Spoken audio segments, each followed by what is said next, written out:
Okay, so what we need to do is split up 1 plat, 1 gold, which has been done. Oninokin is over there. Silver, silver, silver, silver. Plat, silver, unranked, unranked. Silver, silver. Looks good enough to me. Fire it up, boys. Go, go, go! So you were doing some experimenting with Zerat's Portal, you were Zerat's saying. Portal. Alright, some things people need to know about Zerat's Portal. Dragon will not attack the minions, nor will he attack the spawn point of the minions. I tried doing it. Which means that the jungle minions will treat it the same way. They won't attack your little guys. So you can't use it to help clear jungle, you can't use it to help tank those spots. Your Zerat's Portal can sit on the outside of your outer and inner turrets, and the minions will make it all the way to the turret and explode on them before they can die to the tower shots. They cannot do it on the inhibitor turrets because it's constant damage, and it has armor penetration on that laser. So you can't do that. Minions grant full champion-sized vision. So if you place them in, say, the dragon pit, and they start walking towards the lane, you'll technically have a full line of vision in that spot. Interesting. You can actually drop the Zerat's Portal between 2 turrets, even if the outer turret is up and the inner turret is up. Drop your Zerat's Portal in the middle, it'll stuff that entire lane of minions. Like, they will not be able to move past it because the lane minions don't attack the spawn point at all. They only target the minions that pop out, and the minions that pop out come out constantly enough that it keeps resetting the aggro and it holds the lane up. And if you have enough magic-resistant armor, the minions will do enough damage from the Zerat's Portal that it'll actually perfectly clear the way for you, and you'll get 100% of the minions there. That is all I was able to test, but the item... What I'm trying to tell you is that item's really, really freaking nice. That item is crazy. Yeah. I don't know, every time I look at that, it's such interesting interactions. It's so nice. I like that they came up with a brand new item like that. We actually thought of someone sent an email to the podcast the other day. I don't know if that has gone live yet. I don't know. That's what I was... Yes, it has gone through. So on the most recent episode of the podcast, we talk about someone's item suggestion that would reroute damage. So, say, for example, you pop it in a team fight, and for a certain duration, damage done to the enemy, your allies nearby, is rerouted to you. That's a fantastic tank item idea. Someone gets caught out, you pop that item, you help reduce the damage that they get, that they take, and I would honestly love to have that on Zac, because I already soak so much damage that it would be even better for me. Yeah. But Combi was opposed to it. He was like, "Why would I want to die?" I'm like, "Because I'm the tank and it's my job." I was like, "You could put that on a support and literally win every trade in the bottom lane." Yeah, it's like either they focus you and your ADC gets free reign to do whatever they want, or you pop it in the team fight, you take some damage, and your AD carry is all of a sudden super peefy. Yeah, I mean, what more does an AD carry want than, like, free extra however much HP your support has? Exactly. It's beautiful. What better item is there? Like, yes, please. You can't have it reroute 100% of the damage, because in some situations it'll kill you instantly. But if it was like a 30% thing, even that in team fights for a tank is super hard to handle. Especially like with AoE spells. Like, let's say you're standing off to the side, you pop the item, 4 of your team members that aren't even you get Orianna ulted. So it's like 4 times Orianna ult divided by 3, which is still a lot. That would be hilarious. Yeah. So you're just off to the side and you explode. So it'd be, there should be a special interaction if one spell kills you as soon as you push that button. Yeah. Like, you get some sort of special death animation. You just explode and turn into dust. A mist rains down. It's like, oh dear God. Your red mist is real, man. Yeah. Alright, so we're sitting on 37 viewers. Once again, as always, thank you guys for showing up to these community casting games. We love having you guys. Thank you for spreading the word. I think it was George P. Purdell that just told his roommate about the stream. Then I was firing shots. Welcome to the stream, my friend. Glad to have you. Played a fantastic Lisa in early game. And I'm glad to have you. what we are going to do tonight, we are not doing a full duration stream. I know, wah. I apologize, but I've got roommates in the house, and I haven't seen some of you guys in quite a while. I just want to hang out with them and have a good time for a bit. So if you'll excuse me, if it means anything to you, I will show up and do a little bit of streaming tomorrow. Even if Nefarious is not here, I'll try to make something happen. Yeah, I think I have work tomorrow. That is we are perfectly considering trading our hours to a off of Friday for you guys, so you can get a 3 full duration days instead of like whatever we're doing right now. Yeah. Terria says there's already Face of the Mountain. It is not as good. It is not AoE. It is not AoE. And Face of the Mountain, I don't know. It's not direct reduction. Yeah. I mean it's not, but it's not direct. It's like a shield that's cool and all, but it's not what I want. That's all. That is all. They just need to make. They just need to combine Omewrecker and Portal into one item, and make my life complete. Even if they changed it, even if they brought back the minion damage enhancement from Banner of Command, because it used to be that AoE it would enhance the damage of lane minions or allied units or whatever by 15% or something like that to turrets. Yeah. Remember that? If you could even have that with Zerat's Portal, it would be too much. It would break the game. I'm okay with it. 100%. You're okay with it until you're playing Sivert, and you're not up in the top lane, so you don't have to deal with it. And then because you're not there dealing with it, someone else who doesn't know how to deal with it doesn't deal with it, and you lose 2 to 3 turrets because they don't kill the portal. That's my noob teammate's fault for not doing it first, right? Yeah, I know.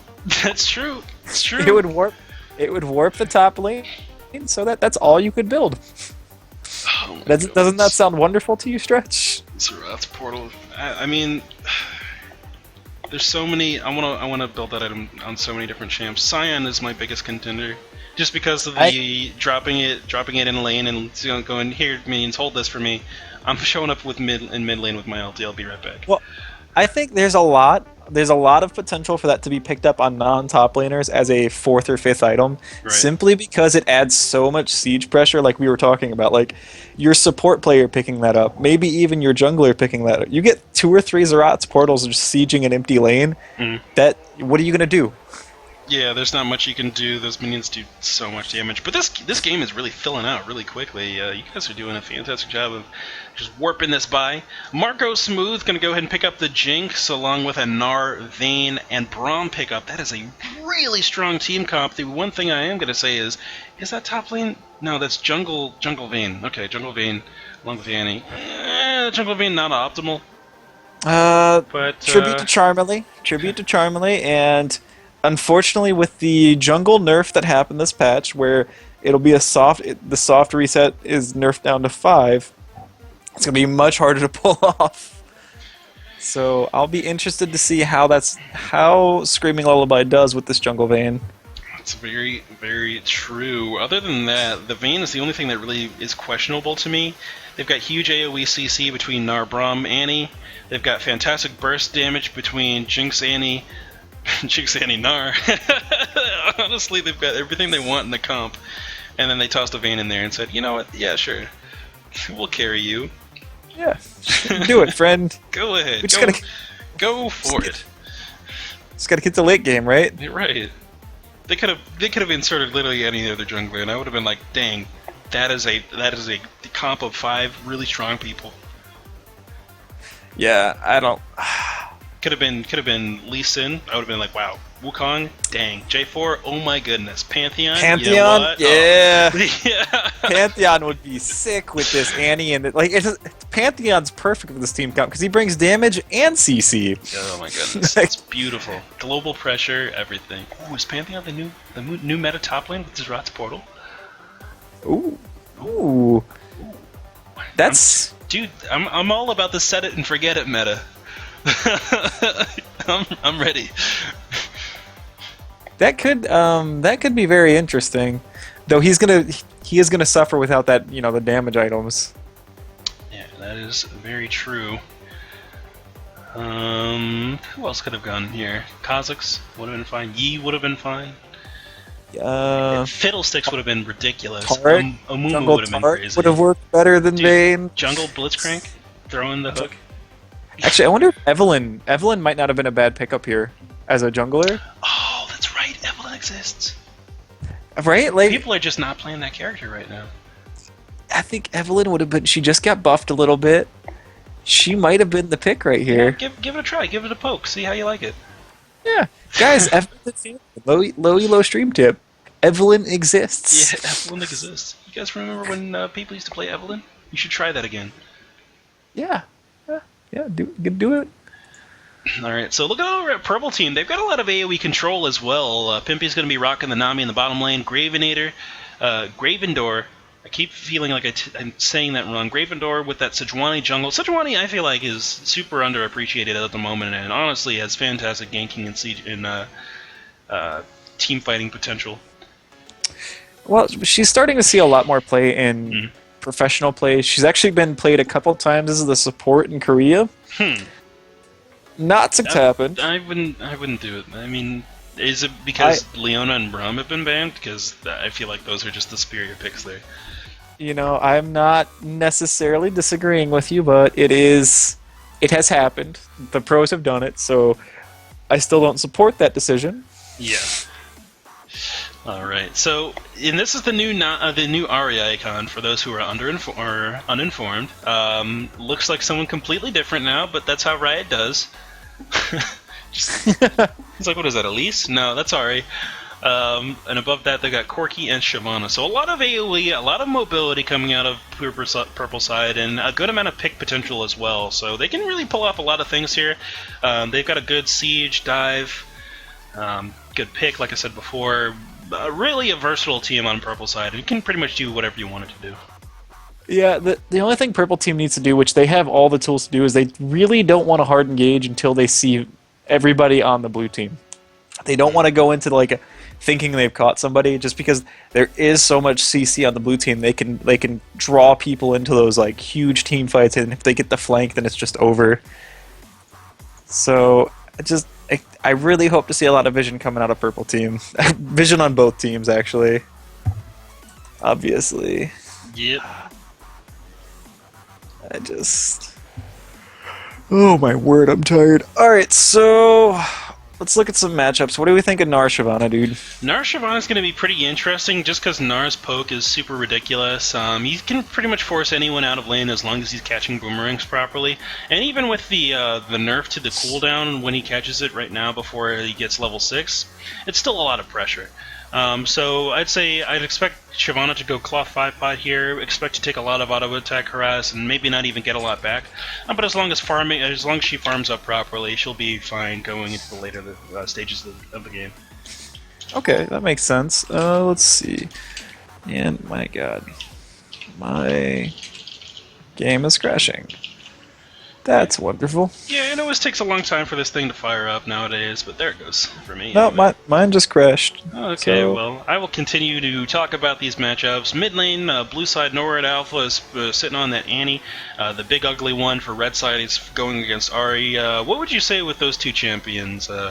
Who's got the advantage in an Annie-Ahri matchup? I feel like Annie is actually considered a hard counter just because that stun prevents Ahri from doing any of her high mobility things. Right. And it's, you know, if Ahri ever dashes in, you can just throw the, what do we call it, cone of flames at her. Get the stun and just throw your burst on her. Yeah, Incinerate, pretty good for getting on lockdown. Yeah, so if the big ugly starts to lose, I would expect to see him start trying to roam, get some more pressure on the map, which is something that Ahri does extremely well. But I expect just a raw 1v1 to go in the favor of Annie. Right, gotcha. So, what we're looking at here is actually... Wow, we loaded in quick. Dang. We're actually looking at a Jungle Jinx. I tried to buy... Oh, Jungle Jinx, I feel, is even worse than Jungle Vayne. Yeah, especially now that Vayne is in a matchup in the bottom lane against Corki. Yeah, that's going to be a rough time. Now, alright, maybe they know something I don't know. Oh, no, I might have started drinking, but... You're not that drunk. I'm not that drunk. I'm not drunk enough to support this decision. Yeah. No, it's good, I promise. That's good, see? It's good. No. But I don't know how this Jungle Jinx is going to work out. The attack speed is going to be pretty good. I expect a purple enchant to go into the item build on Jinx, just because none of the other items really make any sense. We'll see how it goes. Marco Smooth putting a ward here in the topside Dimple Brush will get a leash from Crazy or Sleepy Panda as well. Crazy Panda would probably be a good alt account name. Probably. It might already be taken, unfortunately. Okay, so... I don't know. Kind of expect normal situation... Would you... We don't ever see it in these games, but would you like to... I would kind of like to see a lane swap with this Vayne. I would want to get Vayne away from Corki as fast as possible, and I feel like Gnar would survive the 2v1 better than Shyvana. Yeah, they definitely would. Now, speaking on Gnar versus Shyvana here, I told you, you probably want your Shyvana to go cloth 5 pot. People, respect your cloth 5 pot option, okay? Level 1, if you've got Burnout versus that Gnar, and he's got Boomerang, if he misses it, you go in. You trade, and you don't care as much how much damage you take, as long as you come out alive. Because once you come out alive, you've won the lane. Because he just won't have the sustain to keep up with you. Yeah, I mean, I think people just kind of underestimate cloth 5 pot in general. It's just not as popular anymore. It's so good. It's so good. And people are like, well, he does a lot of magic. It's not about the cloth armor all the time. It's as much about the 5 potions as it is anything else. Yeah. You also have to consider that lane minions do damage. They do physical damage as well. So it's not only a reduction to the enemy champions, a reduction to the overall damage that's flying around, and it is always there. Gravendor starting off with the blue buff instead of Grump. They're interesting choice, and I want to check out Marco Smooth. How's he doing in this jungle? He is level 2. He's cleared his Grump. He's going straight off to Wolves, using that AoE to knock that over nice and fairly easy, actually. Does he have any potions? He has already used both potions. So we'll see how he comes out of this situation. It looks like he's going to run straight. He's going to get the second camp and then go straight to red buff, try to get level 3, and then maybe gank for this strong bot lane. Try to follow up on a concussive blow. Maybe go for mid on an anti-stun. I like that he's trying to position towards the bot side where his lanes are the strongest, or provide the most CC for him. Oh my goodness. Onino Ken at the top lane is just getting wrecked by Gnar, man. Yeah, and he's not getting the damage down that he needs to be putting down either. He's going in, using that burnout to try to trade, but without, a bunch of auto attacks to support it, it's not going to go his way. Now, he does have these potions. No, he doesn't have these potions. That's the reason why I was talking about cloth 5 pot and why it's so good, because he doesn't have the potions. You should have the potions! Potions are delicious! Alright, so... It's alright. I don't know. Shyvana, at least Shyvana can rely on that TP. Probably go back soon and shop after losing one or two more of these trades. Oh my goodness, that was a good trade. Good. Yeah. Good on him to get that done. He does need to be careful of when Mega Gnar comes back out, because if he does get the proper bounce to stun combo, it could be a kill since he's running Ignite. Yep, could be. I mean, I just expect Gnar to take over this lane as soon as the next Mega Gnar pops. Yeah, it's really going to be that way, and you don't want to be in the same lane as him once he starts getting an advantage. It really gets annoying. I know this because I play a lot of Gnar, and that's how Gnar is supposed to be played, as annoying as possible. Yeah, it's just one of those things, man. Looking at the rest of the map, we do see Spell Thief's Edge on Nami in the bot lane. Love it. Oh my god. Up top, what happened, man? Oh my goodness. First blood goes down from Gnar. He just got that ulti. I mean, he got that third proc of his W down and threw out the Ignite. Picked up an easy kill. He's looking at double farm here. Shyvana has to burn TP to save these minions and get that XP. Otherwise, she's going to be too far behind. Pop your TP. Hurry up and purchase and pop your TP. It's all gone. Yeah, it's. Oh, is that going to be in range of the turret? Tell me these minions aren't in range. Okay. No, they're walking into range. Oh my goodness. Okay, well, kill went down to the mid lane. That's all fine and dandy. I'm worried about Shyvana's life, man. I'm scared. The good thing about... He's doing the stretch move. He's getting the cred. Oh my god. Sleepy Panda's watching stretch. Such value, dude. That crab is so good. But... one good thing about Shyvana is she just has to build defensive stats. That is it. She can get on top of Vayne in these late game team fights and just wreck her. Maybe even just go for that Thornmail first, just get to the point where you can remove one target from the team fight, even for a little while, and you'll do okay as a top laner. Yeah. It's not what you want to do, but you have to identify what you can do. Yeah. So news from the front on Zerat's portal. Because the damage on the minion scales off your armor and magic resist, if you use the portal and disconnect, apparently it can two-shot turrets. Because you get the 9,000 armor and magic resist on the fountain or whatever. I think that is maybe not as intended. Yeah, that is not how it's supposed to be. But it's interesting that someone thought of that and started doing it.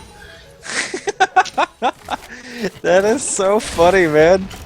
Alright, top side of the map, Marco Smooth getting the gank down on Onu again. Good boomerang comes out from Sleepy Panda, gets the third strike, bounces in off his head, and that will be Marco Smooth getting a secondary gank kill on this jungle Jinx. Huh. You know what? I don't know what to say. When you show up to a lane that's winning, or you show up to a lane that can stun the enemy on ease, you bring the damage. That's all you have to do, right? Yeah, and then this Flame Chompers lock him in place long enough for you to really just put in the damage.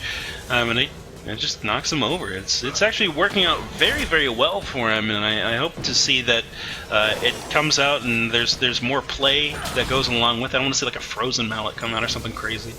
Yeah, I mean, guys, just because Stretch and I say we don't agree with something doesn't mean it can't work. We just don't like the theory behind it. That is all. Yeah, it's just like, because I'm all about optimal stuff. Even though, I build Thornmail first, even though in my mind that's optimal. So, oh my goodness, Sleepy Panda top lane, dashed in on Gravendor. Oh, gets a good wall stun, and he's going to be slowed down by the Sejuani E. Movement speed comes out, hops towards turret, and gets away. Typical Gnar fashion there, as we see mid lane. Noran Alpha laying down a fantastic trade on the big ugly one, and just walking away with full HP. Yeah, I want to comment on this bot lane. We saw Corky, I just noticed, he went longsword 3-pot instead of going with the traditional Doran's Blade. Ooh, mid lane, the big ugly one gets a huge amount of burst damage laid on him, and he does go down from the Tibbers. Noran Alpha just going in at the exact right time there. 2k gold lead for the blue team. This is devastating. Yeah, 7 minutes in, 2k gold lead. Right. And this is the part of the game where we talked about before, because I think the last game, blue side was in the same position where they had all this early pressure. This is where you need to start converting. Start turning it into turrets, start turning it into dragon takes, jungle pressure, whatever you need to do. Deny the enemy team opportunities and deny them scaling, and that's how you expand this gold lead. Yeah, you have to do something, because what you're doing right now, laning is not working for you. So you have to find pressure, you have to find something. Oh my goodness, Vayne in the bot lane finally gets Valkyrie'd in on. Nice condemn away, nice Braum shield too to block as much damage as possible. The 3 autos is so much, and the rockets there too. Oh my goodness, that was a really good concussive blow coming out of Braum right there, just to slow down Nami. I don't think Sausage is in that much danger, as he does dodge the zap too, but the flash on the wire. But Lullaby goes down. Oh my word, that probably will save them from losing a dragon. I don't know. But I would still go for it. I think a little fishy, if they juggle the aggro between him and Marco Smooth, they can do it. But Sejuani is in the area as we see top lane. Sleepy Panda once again in a 2v1 situation, but he's going to pop into Little Gnar again and just walk away. They're really trying to take this guy out, but the gank timing is just off, and they're not able to really lock him down. Yeah, I really like what the big ugly one's trying to do, though. He knows he's losing lane, so he's trying to get pressure somewhere else. Unfortunately, it didn't work. Oh no, he's going to get caught out. He's getting the sandwich right now as Little Gnar comes over, maybe? Ooh, Little Gnar is looking like he wants to show up here with the gank opportunity. Dashing out from the big ugly one. He just does not want to be anywhere near NORAD. Gets away, Flame Chompers comes out, Charm misses, and Marco Smooth, in combination with NORAD, pick up that kill and turn it into immediate turret. Take that Tibbers directly to the dragon, my friend. Yeah, I take this tower and just go. They could even get a second tower, though. That's not a bad option to free up your enemies. Sejuani is also backing right here. Oh my goodness. She can't do anything. I mean, the only reason she would stay there is to try to deny the dragon, threaten to steal, and looks like blue team's not even going for dragon, so it's not a bad time to shop. Yeah, that's a good move on his part to make that happen. He needs some boots under his belt, honestly. This is the point in the game where I'd probably skip Kindle Gem, get Mobius, and start showing up to places as often and as quickly as possible to try to catch up. Yeah, oh my goodness, this bot lane is being traded so aggressively. Nice ult trade. Lullaby goes down to the Nami wave, though. Yeah, the Lullaby does get taken out there. A little fishy forced to limp away from the last of that fight, and he will walk away with his life, but he sees his friend go down, face down in the dirt. 2 turrets taken out in the mid lane is going to mean that Blue snowballs up to a 5k gold lead from where they were at I think, what, 2k? 3k? Yeah, it was a 2k gold at the 7-minute mark. This is just... Oh my goodness, Mega Gnar gets popped in the top lane. Shyvana's forced to Dragon Rage just to get away. Sejuani ult does miss too. Nice boomerang to slow down the Sedge. I don't think Sleepy Panda's in trouble here. Yeah, he's definitely not. He's in a fantastic position in this lane. Oninukin has his potions ticking, but he's going to need a little bit more than that to stay alive. I imagine Gravendor is going to hang out here and try to keep him protected, but Sejuani is just not that damagey right now. Good bubble lands onto Marco Smooth, which might seal his fate. No, he flashes out of that fight. Sleepy Panda in the top lane is taking a huge amount of AoE and does get knocked over. Zap lands from Marco Smooth. Jinx Rocket actually misses because he dies before it makes contact there. And 3 members of the blue side are now on the bottom side of the map. They're going to be able to knock over this turret fairly easily as long as they don't get responded to. And since everyone's dead, they're probably going to knock this over. Yeah, they're going to get this tower. I can't decide if I like the... They recognize that their team comp is pretty squishy, so they're going for towers to allow for easier dragons. But that's just going to be so much longer until that 5-dragon spike is reached. Pings do come down on Dragon. They think they can do it, which I really don't think there's going to be too much of an issue so long as everyone converges. Yeah. But Screaming Lullaby choosing to farm, I don't agree with this. This is that trap mentality. Yeah, go ahead and knock this thing over. Alright, Dragon is getting fairly low, but Red Side is approaching here. Sejuani ulti is not quite up, but Marco Smooth and Little Fish are getting a little bit squeamish here. Everyone finally groups, and now they're feeling a little bit more safe. Shyvana's TPing down, does not quite have Dragon form up yet. Ulti comes out from... Actually, no ulti comes out from Sejuani. It's a 5-man stack from Red Team. Norad Alpha gets smited down from Stalker's Blade, and now it's going to be Screaming Lullaby trying to get away. He actually tumbles out of a Charm and a Sejuani ulti at the same time, dancing underneath the turret, trying to buy himself some time. He does not have his ulti up quite yet, but Gravendor is taking a huge amount of damage. He gets a kill from Gravendor from just turret damage here. Pimpy's going to die to just straight up auto attacks as the bloodthirsty Red Team dives deep to try to pick up that last kill. This buys Gnar a huge amount of time to push up this wave, and he's going to enjoy the rewards of doing so, and I think he's going to be able to take this turret fairly easily.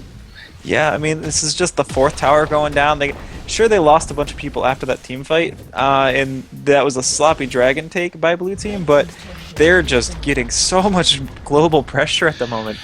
That is 4 towers and a dragon at the 13-minute mark. That is nuts. Yeah, that is huge. And honestly, that dragon take would have been much more clean if Vayne had showed up directly. The percent damage that comes out of the true silver, the silver bolts procs cannot be ignored. And basically, what Screaming Lullaby did was he said, "You guys have got it. Even though I see that the enemy team is up, I'm going to, leave you there to do it yourself." It was greedy. There's no way around it. It was greedy. And he would have saved his team about 10 seconds on the dragon, and that would have made a huge difference. Yeah, it would have made an enormous difference there. Zap coming out from Marco Smooth in the mid lane, just pushing back Ahri. Ahri wants nothing to do with this Jinx right now. And to be honest, this jungle Jinx has been more effective than a lot of junglers that I've seen in my own games recently.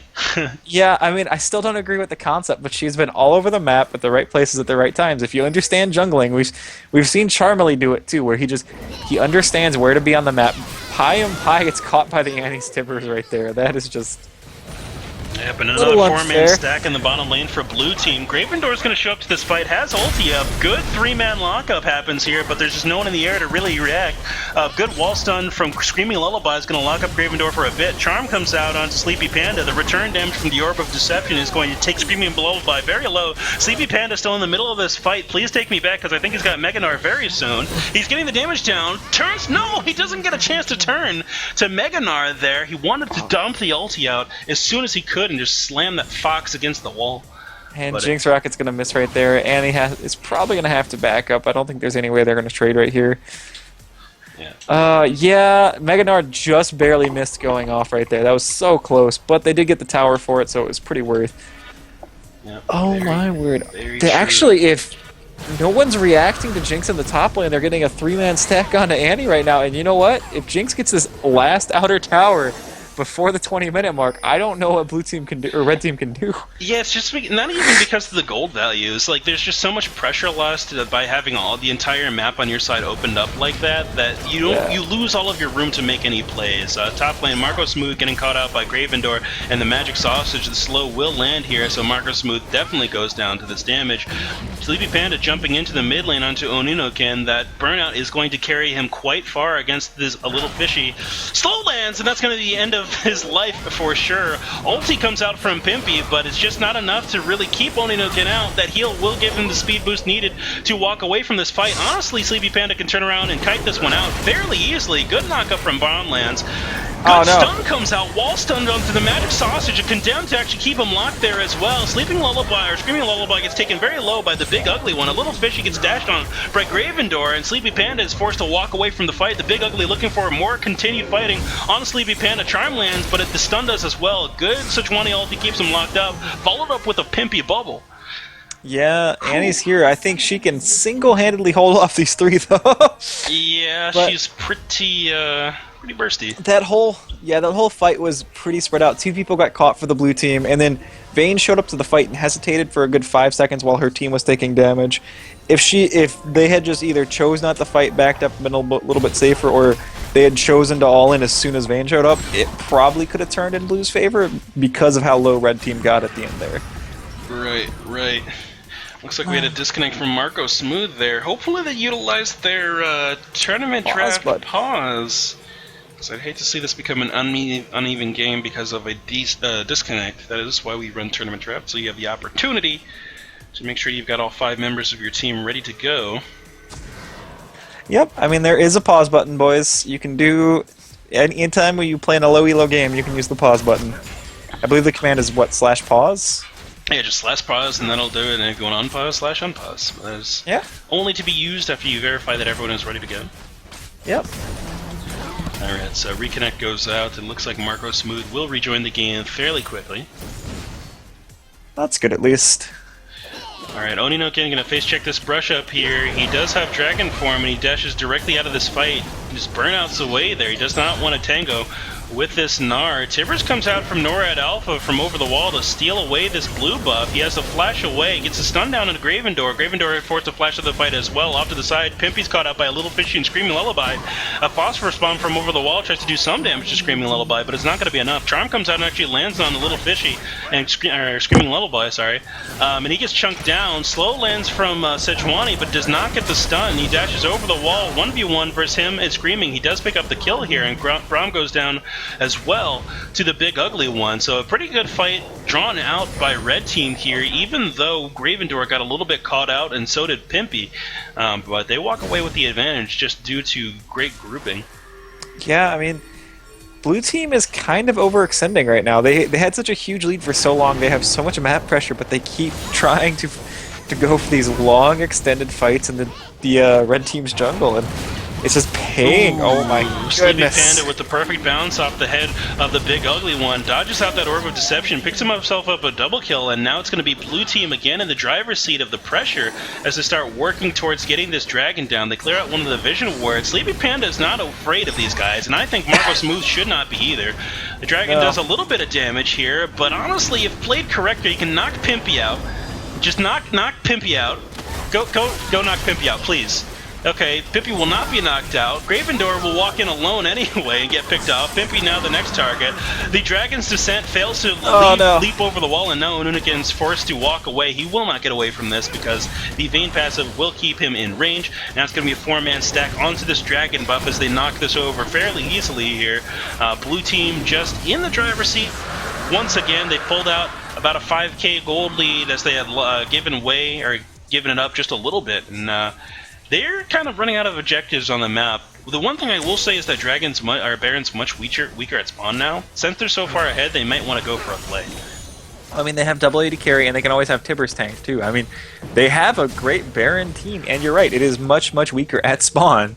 So I would like to see them put emphasis on Baron right now, but it looks like they're going to go for this top lane, which is also okay.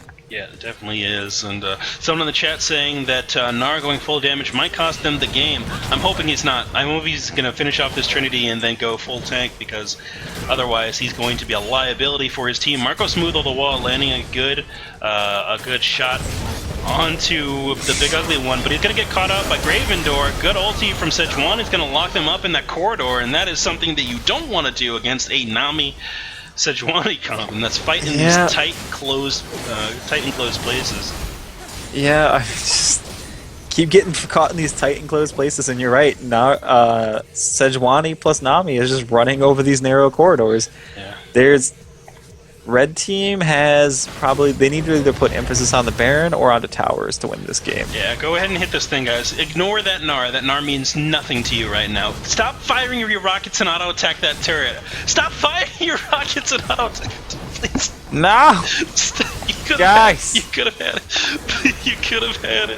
Ulti from NORAD Alpha goes down into Gravendor after throwing out the DFG, and it's not going to be enough damage to knock Sejuani over, as Sejuani has a significant portion of HP already, being the one who's really made most of the plays across the map with a huge kill participation percentage. He's got 14 out of the 19 points on his scoreboard there. Yeah, oh my word, dude. This is kind of pain. These are the moments in the game where you just want to reach out into the screen and slap somebody. Just hit the turret, man. You're not going to kill that Gnar. You're not going to force him to walk away from the turret either. Yeah. If you're red team, if you're red team, I want to smack you if you're not hitting the tower. If you're blue team, I want to smack you if you're not sieging. Yeah.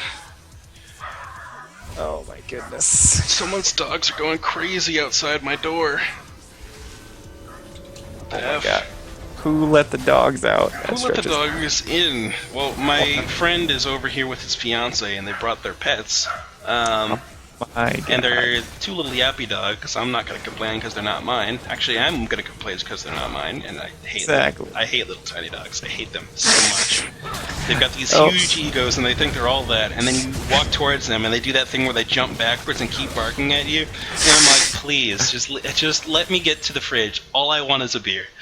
all I want is food. All I want. It's not your house. I can kick you. Look, you're probably gonna go and poop in some corner somewhere, and I'll find it in a day, or a month. You know, because well, it's gonna smell really bad. It's gonna smell really bad, so I'll look for it. It's true. But it'll. Why do we see a 4v5 stack happening in front of the dragon pit when there is no dragon here? Gotta get that crab, yo. Gotta get that crab. Meanwhile, at the top of the map, you know, there is one person here who's like, screw that. I got stuff to make happen. Screaming Lullaby looking to knock over this top inner turret. Oh my goodness, Mega Gnar comes in too, right? Nice! Slam Jam goes down, good double wall stun here, and that's going to be pretty much the team fight. Sleepy Panda might go down, but it's not going to be, you know, a detriment. Oh, blue side picking up that top lane turret as well as Screaming Lullaby not only picks up the turret, but also picks up Gravendor at the tail end of that fight. Magic Sausage definitely going to go down there, a little fishy, and Marco Smooth just following up on the back of that fight.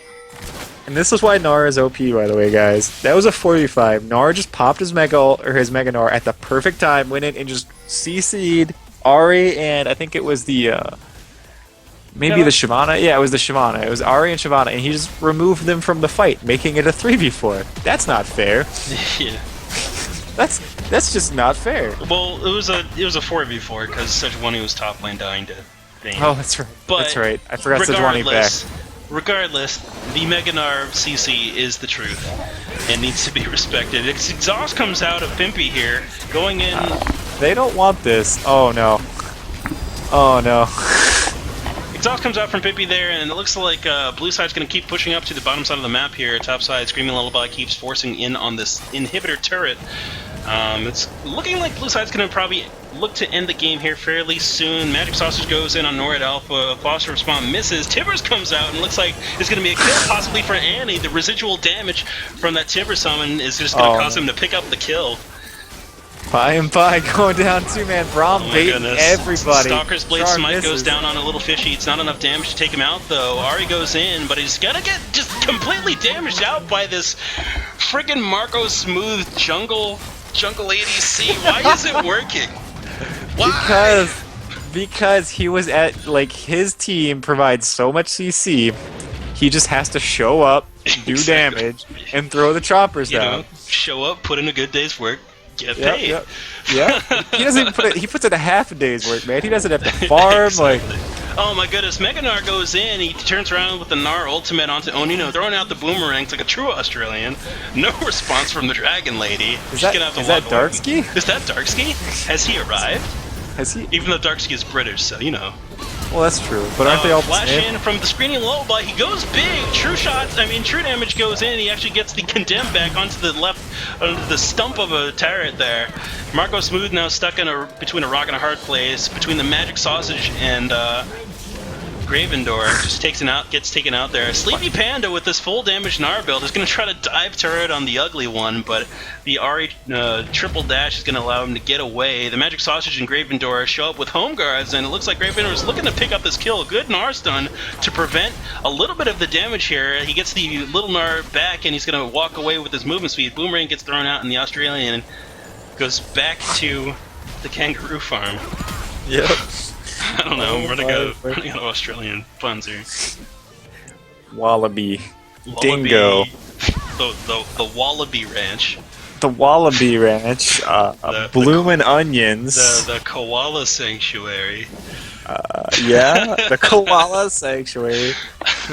The thousands and thousands of poisonous creature sanctuary. Pretty much. The Dangerous Creature Maze.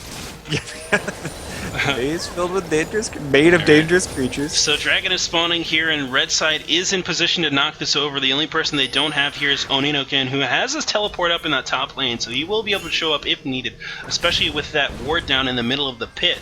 Blue team's trying to group around. It looks like Red Side's a little bit squeamish to go ahead and take this. Honestly, this is to their advantage to just start hitting it, because if Blue team funnels in, all they need is one good Sejuani ulti, and they're in position to really knock out a team fight. But they're going to dance here in the middle of this fight. The Magic Sausage will go down at the start of the fight.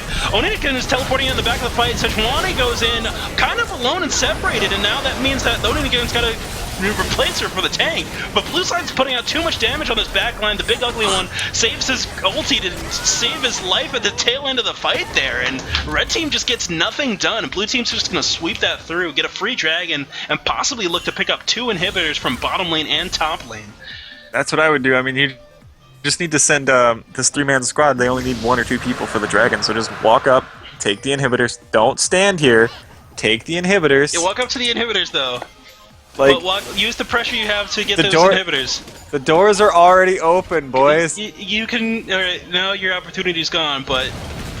Okay, the Magic Sausage shows up at the fight, looking to kill the Sleep. Why did you stop? Why did you hesitate there? He could have had a single out attack to finish off Sleepy Panda, but he got squeamish and ended up losing his life for it. Top of the map there. NORAD Alpha just getting ganked on Pimpy, Gravendor, Oninoken. Wow, Screaming Lullaby shows up, gets the condemned onto Oninoken. It's going to be the Ignite that actually takes him out of the tail end. Sleepy Panda just loses his boomerang there in the brush there. So he throws his Ignite down to keep running away. I don't know. Yeah. That was a little... I was kind of expecting him to turn as soon as I saw that nice move out of Marco Smooth, picking up this bottom inhibitor.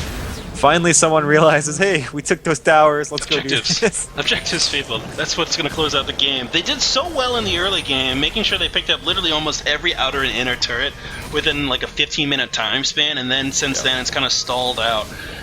They kind of lost their way as to what they need to do. Honestly, Dragon or Baron, like I said before, it's a lot easier in this patch to knock it over. That's a game ender. Honestly, Zerat's Portal, pick it up on Gnar. He could stop going full damage. I wouldn't complain about it. That item's super sick this patch. Yeah, even though it's been disabled. I don't know if it's disabled for this game because it might have been disabled before this game started. Is it already disabled? Yeah, like I said, if you disconnect you get the 9,000 armor and magic resist, the thing's like 2-shot turrets. It's pretty crazy, but that item's awesome. I'm just imagining somebody like placing the portal, having to back so they can instantly get the MR buff, and then intentionally closing the client. Like, yeah. I mean, I can't blame somebody because that is hilarious, but right. I would probably be pretty frustrated if I was playing against it. That's true. Onuno again walks into the wrong neighborhood here. Boomerang will provide enough slow for him to get taken out by the Screaming Lullaby. No, he is... No, there he goes. Okay, I was going to say. Annie on the back of the fight also gets taken out. Pimpy's in a tough situation. She's got to spin her wand in the air and run towards safety. But this is going to open up the Baron play for Blue Team if they want to just go for it. Yeah. One thing we didn't talk about is there are 3 Blade of the Ruin Kings on the blue team. Oh my this goodness. Baron should die so fast. Yeah. As long as Gnar... They're going to have to rotate simply because Gnar has no tank stats. Yeah, he definitely doesn't. But that's the new Baron. That's it right there. Knocked over in a matter of seconds. Whereas before you would struggle to knock it over. And it's just... it's disgustingly easy now. Yeah, well, I mean... You can't really call that because you don't expect to have 380 carries hitting a Baron. Like that is true. 3 Blade of the Ruin Kings. It's just too much % damage. So now they're going to walk in top lane, look to just team fight on top of this inhibitor. They've got a huge advantage here. A little fishy goes in first. Good Sejuani locks up the entire back line of the enemy team, but I'm not sure it's going to be enough damage. And he just one-shots Ari off to the side here. Gravendir's trying to tank out, but the Magic Sausage doesn't have enough damage to really contribute to this fight at all. Jinx only comes out, almost takes out the Magic Sausage, but he's going to be able to limp away from the fight back into the fountain. He's just be firing off his rockets here. Good Nami ulti comes across the entirety of Blue Team, but it looks like Pimpy's going to get smashed